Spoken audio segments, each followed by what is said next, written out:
Hi friends, ఈరోజు మేమైతే పెసరపప్పు వడలు తయారు చేసుకోవాలి. సాయంత్రం స్నాక్స్గా 4 గంటలకు అనుకున్నాం. అందుకని 4 గంటల ముందు పెసరపప్పు బాగా 2-3 సార్లు కడిగి నానబెట్టి పెట్టుకోవాలి. అందులో నీళ్ళన్నీ వంపేసి ఇట్లా నీట్గా తయారు చేసి పెట్టుకోవాలి. తర్వాత పచ్చిమిరపకాయలు బాగా కడిగి ఇందులో వేసుకొని అయినా కొట్టుకోవచ్చు, లేదా సన్న ముక్కలైనా తరుక్కొని వేసుకోవచ్చు. కొత్తిమీర, కరివేపాకు, ఉప్పు, ఎర్రగడ్డలు. ఈ కొత్తిమీర కరివేపాకు బాగా నీటికి కడిగి సన్నగా తరిగి పెట్టుకోవాలి. ఈ ఉప్పు పచ్చిమిరపకాయలు, ఈ పెసరబేడలు మిక్సీకి వేద్దాం. పెసరబేడలు, ఉప్పు, పచ్చిమిరపకాయలు ఇవన్నీ వేసిన తర్వాత పిండి ఇలా తయారవుతుంది ఫ్రెండ్. అందులో మనం సన్నగా తరుక్కున్న కరివేపాకు, సన్నగా తరుక్కున్న కొత్తిమీర, సన్నగా తరుక్కున్న ఎర్రగడ్డలు అన్నీ వేసి నీట్గా మిక్స్ చేయాలి.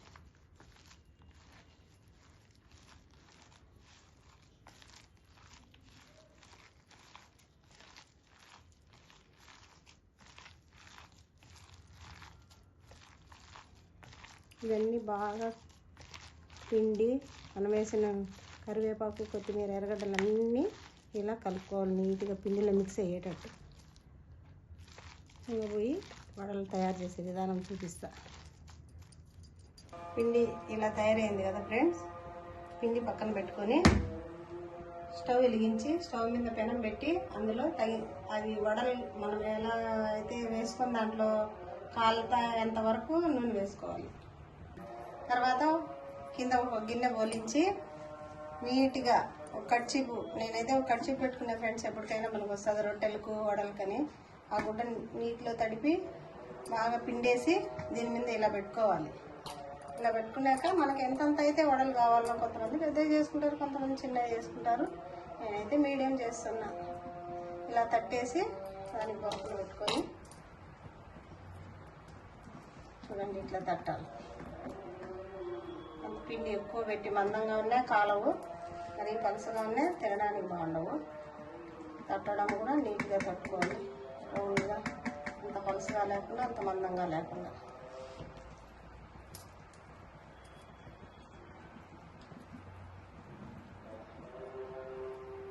పెసరపప్పు వడలు తినడం వల్ల ఆరోగ్యానికి మంచిది. పెసరపప్పు చాలా సలవ చేస్తుంది, చాలా మంచిది. పిల్లలు సాయంత్రం స్కూల్ నుంచి వచ్చేటప్పటికి స్నాక్స్గా చాలా బాగుంటాయి. ఈజీగా కూడా చేసుకోవచ్చు ఫ్రెండ్స్. ఒక 4 గంటలు నానబెడితే చాలు.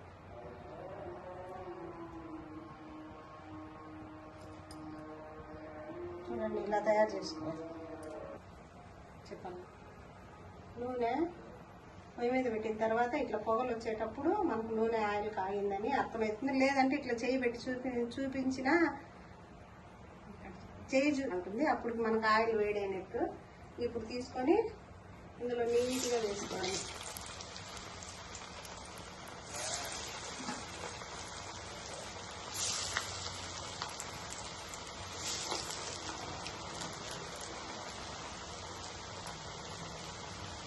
ఇవి ఇంకా తయారైన తర్వాత మళ్ళీ చూపిస్తా. చూడండి వడలు ఇలా తయారైనాయి. ఈ వడలను టమాటా చట్నీ కానీ టమాటా సాస్తో తిన్నా చాలా బాగుంటాయి. మీరు కూడా చేసి ట్రై చేసి తిని చూసి టేస్ట్ ఎలా ఉన్నాయో చెప్పండి ఫ్రెండ్స్. చూడు ఎంత బాగున్నాయో. చాలా అలసంద వడల కన్నా ఇంకా చాలా టేస్ట్గా ఉన్నాయి. చేసుకొని నేను చెప్పినట్లు ప్రాసెస్గా తిని చూడండి. పెసరపప్పు వడలు మా ఆంటీ చాలా బాగా చేసింది ఫ్రెండ్స్. మీరు కూడా ఇలాగే చేసుకొని తినండి ఫ్రెండ్స్. చాలా అంటే చాలా బాగున్నాయి ఫ్రెండ్స్. అలసంద వడల కన్నా ఈ వడలు మాత్రం. Thank you friends for watching this video. Please subscribe my channel. Like and share and subscribe friends. Thank you friends. Bye friends.